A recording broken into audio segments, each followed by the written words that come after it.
Hi, my name's Chris Cannons and welcome to OCAR. Today we're going to be talking about the speed limiting of provisional drivers in New South Wales. Let's get straight into it.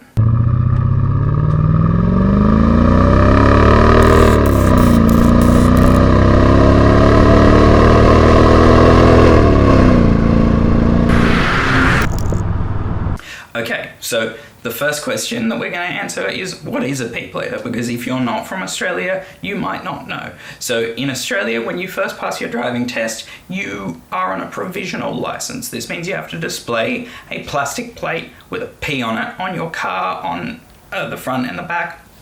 It's basically letting other drivers know, hey, I've just started driving, look out for me. We also have L platers. That's when you're still learning and you have to have someone else in the car and they have like a yellow plate with an L.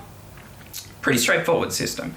There's a number of restrictions on these drivers. So a reduced blood alcohol limit, which makes sense. In New South Wales, it's 0. You cannot have any alcohol in your system if you're a provisional driver. I think in Queensland it is 0.02, but that is from memory, don't quote me on that. But my point is that you can't be the 0.05 that in general full licensed drivers in Australia can be when operating a motor vehicle.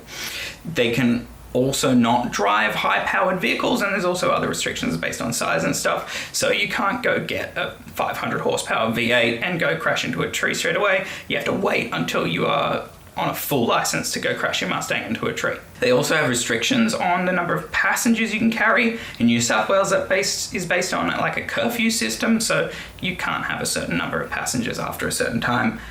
I think it's different in other states, but you guys probably know more than me. But the thing that we're talking about with P platers today is that they have a reduced speed limit. Now, this isn't a big problem in a lot of situations. So where you're on a regular road, some people drive slower, you come up behind them, you find somewhere that's safe to overtake, and you overtake. But there is dangers to that. So let's get into it. Okay, so there's actually a number of different problems that I have with this and a number of different reasons that I think this should be changed or modified. But they all kind of stem around one simple thing, and that is speed differentials. So to get the concept across, right, if you think about every moment on the highway as some form of interaction or lack of interaction. So if you're traveling on the highway at 110 kilometers an hour and everyone else is traveling at exactly 110 kilometers an hour as well, you're not going to interact with any other vehicles at any point because you will just be doing that speed. So you're never going to be approaching or pulling away from each other, if that makes sense. However, when a vehicle is doing a different speed, and you encounter this all the time on the highway, someone's going a bit slower, someone's going a bit faster, overtaking needs to happen. And that's why we have more than one lane. That's why we have 2 or 3 lanes. It's so that passing can be done. And that's fine. But when you have big speed differentials, like a P plater being restricted to 90 kilometers an hour and everyone else doing 110, that P plater is having a lot of interactions with other vehicles. Now, a vast majority of accidents on highways are car to car or car to truck or these multi-vehicle accidents, right? Because people fail to merge properly or an overtake goes wrong. It's when other cars are interacting with you that you are most likely to be in an accident. So why would you have a provisional driver increase their chance of having interactions? They may struggle to deal with them properly.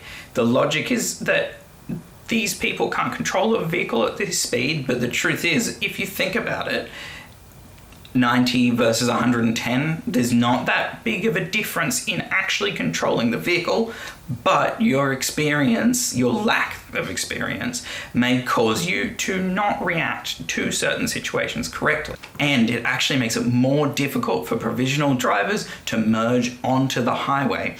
So if you think about it, when you merge onto a highway, what are you supposed to do? You get to that 110 sign and you accelerate up to 110, and you should be doing the speed limit by the time you get to the flow of traffic. So there's as minimal difference in speed as possible. And then from that point, you can either speed up or slow down to kind of mesh in with traffic, and they can speed up or slow down to let you in, depending on the situation.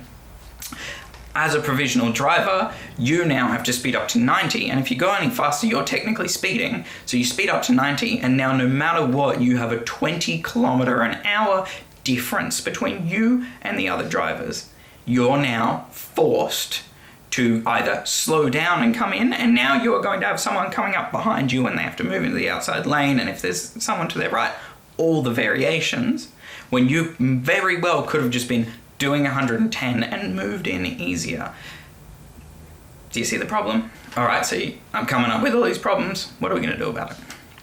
For now, you just got to be more careful. When you see a P-plater merging onto the highway, or you see a P-plater on the highway, just make sure to get over into that right-hand lane, or back off a little bit, or maybe even just speed up a little bit so that you don't have to interact with them.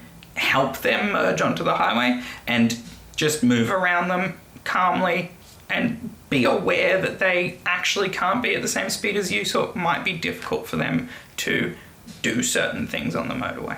But relying on people to accommodate for provisional drivers isn't really a good enough solution. I think a more realistic solution would be to change the restrictions on P-platers to be more flexible. So I think that when a P-plater is on a back road, they may not have the experience to control the vehicle correctly, and that's understandable. So maybe they should have a lower speed limit, and you just need to wait for a place to overtake and get past them. That's a very normal interaction that happens on those roads all the time.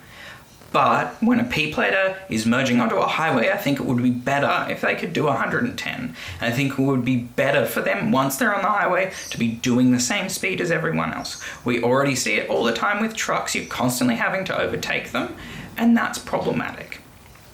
So we should fix this. And I think something needs to be done, but I can't do much about it. So what I want you to do is I want people to get out there and talk about this. Anyway, so in conclusion, let's get out there, let's educate people. This is actually a dangerous law that I think needs to be changed. And if you think I'm wrong, tell me why I'm wrong. Get down there in the comments and tell me I'm an idiot. I'm happy to be told that I'm wrong. That's fine. Anyway, thank you so much for watching. Don't forget to like and subscribe, hit the bell, and if you enjoyed this, just see what Alan the Gorilla pulls up at the end and click on that. Watch another video. Thanks for watching.